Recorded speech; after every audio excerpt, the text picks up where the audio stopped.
My word, it's Firouzja vs Gukesh, the matchup of the century. Okay, this was played 4 years ago, but still, it's a tasty encounter, very tactical. Now, Alireza has white here. It's in the Abu Dhabi Masters. They're both just youngsters right now. You can see their ratings way lower than what they are now. But here's a tasty matchup, a sign of things to come between these two prodigies. So let's see it. Alireza kicks off with e4, and now Gukesh plays the Caro-Kann. Of course, Alireza loves to play this in recent times. So d4, d5, now the advanced variation, bishop to f5, and I was briefly researching some of the history of this opening. So if you go bishop to d3 here, this was always considered to be quite decent for black, kind of like a French defense structure, but then you've got the bishop outside the pawn chain. These exchange off, and apparently white players were feeling that they weren't putting the pressure on black as much as they'd like to in the opening. Where's my keyboard?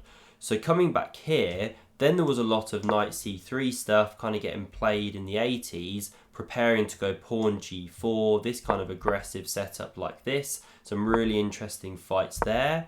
And then this knight f3, after e6, bishop e2 system was apparently popularised by Nigel Short initially in the 90s, and then a bunch of other players started taking it up too. Looks a bit timid, a bit passive, you're not challenging this strong piece, but actually it was shown that because white's got the space, you keep pieces on the board, keep tension, you can actually then start to prove advantage later in the middle game. So I'm highlighting a couple of possible black moves here. You know, there's many ways to play.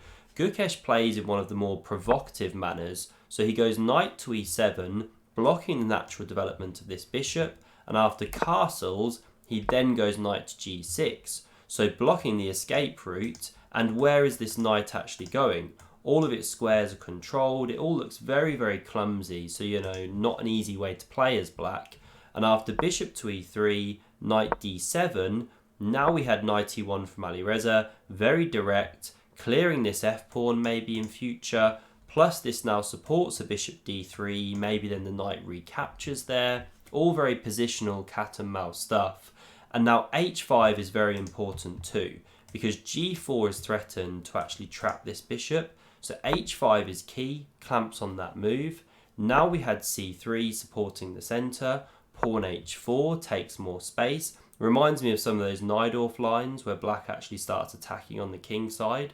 Bishop d3 now played, and if black recaptures, the knight goes and you've got a decent clamp on c5.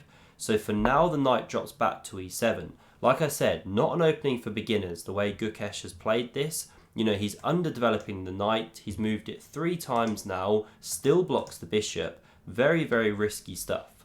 And now Alireza plays an imprecise move actually. The order of the day is to just go queen e2 or something kind of development related, but he goes bishop to g5 here. He provokes pawn to f6, but this is actually a good move because after takes, pawn recaptures, the bishop's lost some time there, and black now achieves pawn to e5.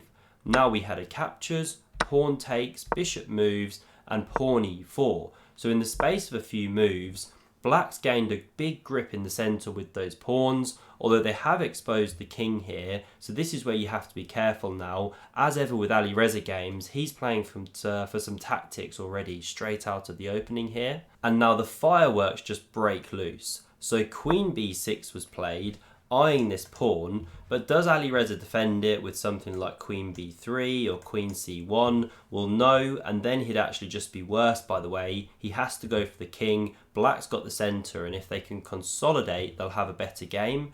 So Alireza goes knight to c2 here. He's just leaving the pawn on prise. He dives in, attacking the rook, although it is defended by the knight, but hang on a minute. Alireza now goes knight to d4, leaves the protection of the rook. The queen can surely just snaffle that one off. Well, if you do capture, which Gukesh didn't do, then can you see the follow-up here? Pause if you want to look for it. You've actually got mate in about 3.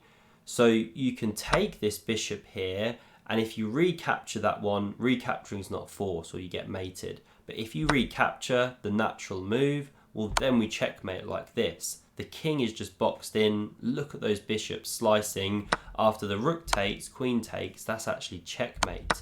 So you can't go taking that rook in the corner. Instead, the bishop dropped back to g6, and now knight b3 is a very quiet little move, just holds this rook, and now there's a threat to go bishop to c1, pick up the queen here.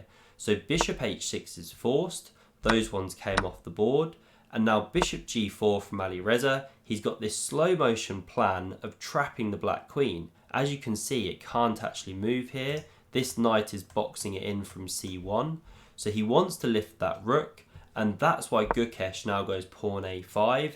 He doesn't actually have a good way to get that queen out of there, so after rook e1, a4, rook e2, a3, well, now Alireza flicks in this takes on d7 before he captures the queen. That's a positional idea, by the way, because if this knight lands on e5, attacking the bishop, maybe coming to d3, that gives great counterplay for black. So chopping this one off makes sense here. The king recaptures, and Alireza could have done that at some sooner moments, by the way. And now he picks up on b2. The pawn recaptures, but this is Gukesh's idea. He's now gaining 2 rooks for the queen, so it's still a very dynamic kind of balance to the game here. Could go either way. So bishop f5 now played, great move. Opens up the rook and the bishop to defend that e6 square, just a logical kind of remanoeuvring of the pieces, because now after knight c5 check, king c7 holding this pawn, well, at least you've covered this square from some knight jumps, and Alireza now goes c4. Again, a great move. You strike at the centre and also look at how you now open up the queen. It's threatening to invade g7. It would hit both of these pieces, so the rook drops back. Now takes on d5, pawn recaptures. We had a check here, king c6, and now the knight drops back to b3 here. You can actually go queen to c3 already. We do see this in the game, but once this pawn drops off, and the line could go something like this. You take on b7 check. We see a lot of this, but this time you haven't yet given up the a pawn. Still best here is to sack that pawn and just go after the king. But okay, this was technically a bit better than what Alireza did. So he drops the knight back immediately, gives this pawn, then goes h3 to deal with any of the back rank problems. And now after king d7, knight c5 check, king c6, now he goes for this queen c3 stuff. Now there's discovered checks threatened, so the king moves away. And now Alireza should take here with check actually. But he was maybe a bit scared of the king kind of running away to the king side, getting safe, losing some time. But this would have been his best way to play. Instead, he does very similar in the game. He bounces this knight in. He obviously just didn't want to lose any time activating those pieces.